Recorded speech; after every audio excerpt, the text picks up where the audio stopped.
We all went through a time of trouble and time of crisis in the last 2 years. What was the reason? One was the lack of growth and lack of opportunities. Lack of growth meant lack of opportunity. Why was there lack of growth? One reason is our balance of payment. We had never, since 1948, in many years, at least I think for 3-4 decades, the balance of trade was not in our favor. Sri Lanka, since independence, had 4 occasions to remedy this by focusing on exports. Firstly was in the 60s and early 70s when Singapore, countries such as Singapore, Malaysia, South Korea started their export drive. We missed it because we went in for a socialist economy. Second was in the late 80s as we opened up the economy. We missed that because the war intervened and our focus and our resources were in winning the war. The next occasion was after the war when we could have started out.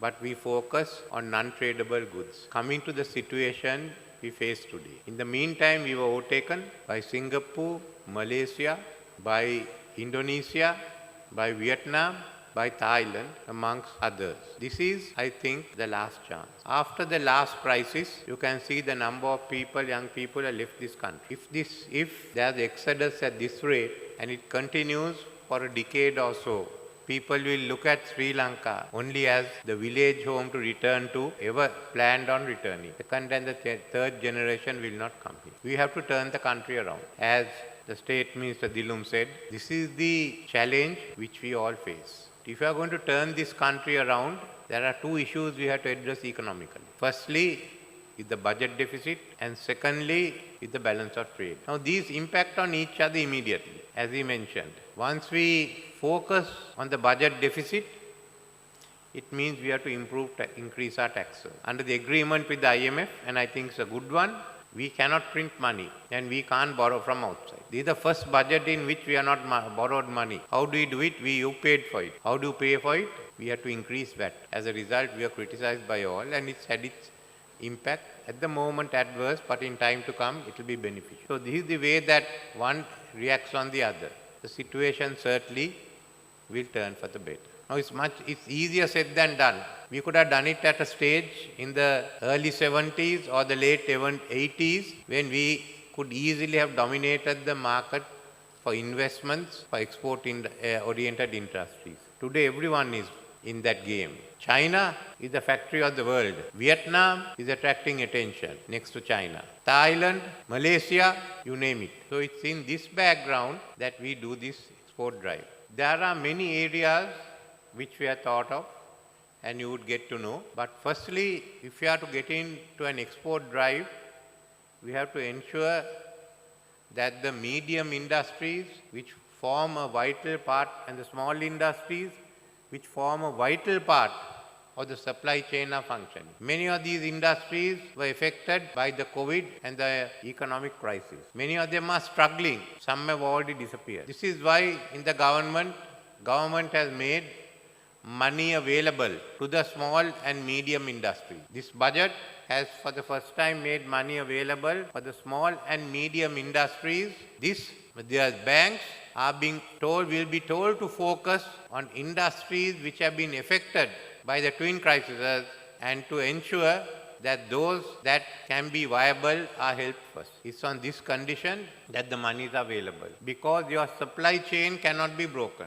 Your supply chain must function. In this background of helping industries, helping your supply chain, there are many measures which we will be taking to promote industry. One, to improve productivity, such as the National Productivity Commission is just one of them. Many other areas in which we would help you. But that is not enough. Improving and increasing the present exports will not suffice for economic development. We have to think of new areas of exports. And to do so, we have to invite investments. In some areas, the export industry will come with foreign investment. It's they who know the market, not us. In other areas, we will be able to find our own export market. Of all the areas that we have identified, and there will be many more that you all will find, I just thought of briefly dealing with one of the areas. Sri Lanka, since we knew in Anuradhapura times, have been an exporter of agricultural goods. Firstly rice, then spices, especially cinnamon of the spices, and then to tea, rubber, coconut. We've been doing this till the time the British left the country. We are no longer major exporter of agricultural goods. This is what we know. But we haven't. We've had the tea, we had the rubber, and we have the coconut. Value added isn't sufficient. But this is a field which we are familiar. Sri Lanka's capital base was built not on trading, but on agriculture. Opening up lands, planting tea, planting rubber, planting coconut. Where Sri Lankans themselves had the economics of scale, running hundreds and hundreds of acres. In 1972, land reform broke this up. As a result, our agricultural exports suffered. Our paddy production was lagging behind. We didn't improve the paddy production. In 1978, when we looked at opening the economy, we were forced to focus only on industries and services, on apparel trade. I remember then Prime Minister of Singapore, Lee Kuan Yew, sent Mr. Goke Swem here to report on Sri Lanka, and he said, if we had agricultural plantations you have and the crops that you have, we need not have resorted to the economics which made this island, which made Singapore a major export destination. Otherwise, he is saying, we didn't have your option. Therefore, we had to take this path. So here is an option which we neglected because we thought that we cannot export since land reform constrained us and the lands were vested in the state and the state was not willing to divest themselves of the land. We opened up additional areas for agriculture, which was mainly for paddy, but we could not focus on agricultural development. Many of these were in the north central, eastern and northern province when our focus went into fighting the war, and therefore we abandoned agricultural development in the sectors. Now if you look at the areas that we have in Sri Lanka for exports, the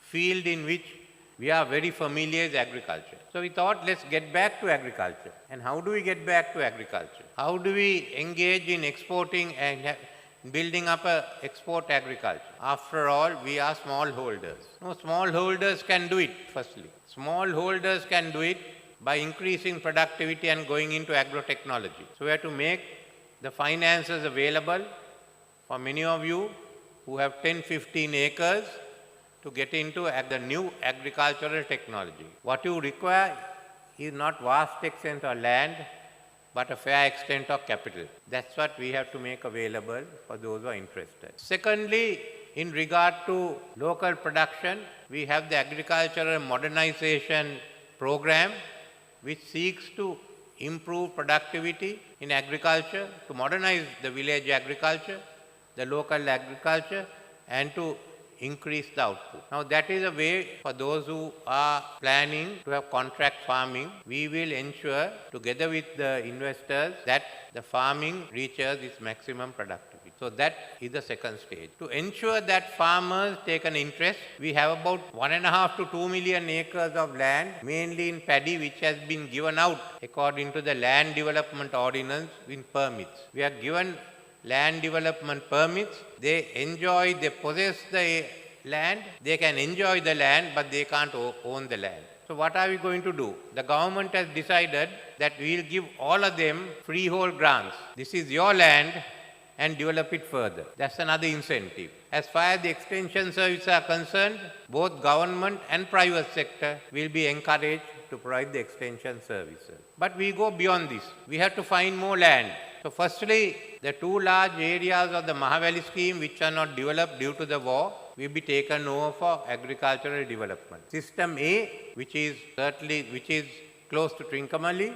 which was earmarked for commercial agriculture, and System B. Now this is what is known as the Mahavali Right Bank. That should have about 150,000 hectares, of which part of the land can be used for agriculture. We will maximize the land that can be used for agriculture. Secondly, we have about 100,000 acres of land under the present plantation corporations owned by the government. We will give those lands out on long-term leases for development. Then there is 30-odd plantations, estates, which were vested with the Livestock Development Board, which has now been handed to a combination local company and Amul. There will be development in those lands also. Finally, the government will identify other lands also for commercial cultivation. In this, we hope at least 300,000 acres of land can be brought under cultivation in the next few years. It requires capital. This is for large-scale agriculture. What we have done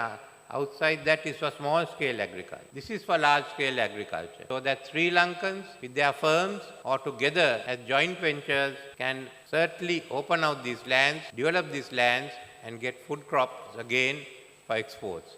We have always been good at agriculture.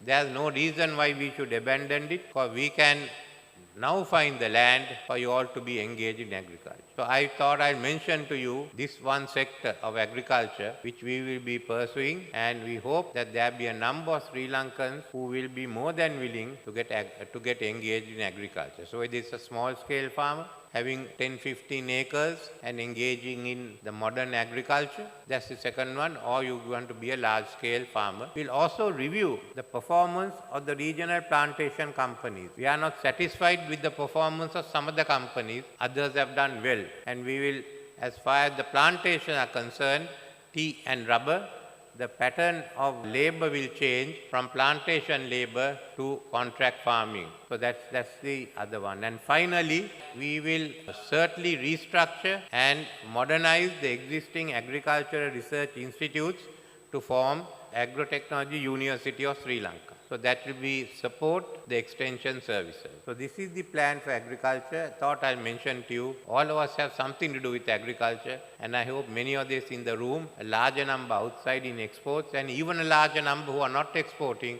will all form the group of new exporters in agricultural products.